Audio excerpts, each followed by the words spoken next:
வணக்கம். இன்னைக்கு பன்னீர் பகோடா எப்படி செய்யறதுன்னு பார்க்கலாம். அதுக்கு 100 கிராம் அளவுக்கு பன்னீர் வச்சிருக்கேன். 100 கிராம் அளவுக்கு கடலை மாவு, 3 டீஸ்பூன் அளவுக்கு அரிசி மாவு, ஒரு கைப்பிடி அளவுக்கு கருவேப்பிலை, 4 பச்சை மிளகாய் பொடியா கட் பண்ணி வச்சிருக்கேன், 2 பெரிய வெங்காயம் பொடியா கட் பண்ணது, 1/4 டீஸ்பூன் அளவுக்கு சோம்பு.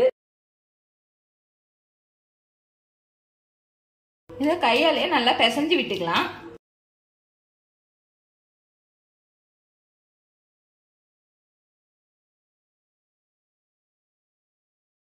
தேவையான அளவுக்கு சால்ட் சேர்த்துக்கிறேன்.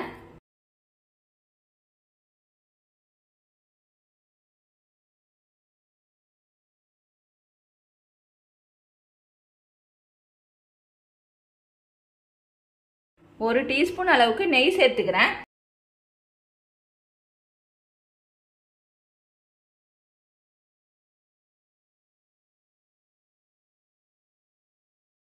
இது எல்லாத்தையும் நல்லா கலந்துட்டு கொஞ்சமா தண்ணி தெளிச்சு பிசைஞ்சிக்கலாம்.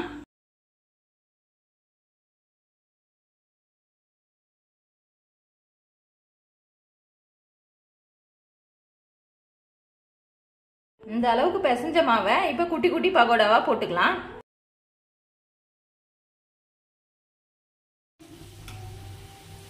இந்த அளவுக்கு கோல்டன் பிரவுன் ஆன பிறகு எடுத்துடலாம்.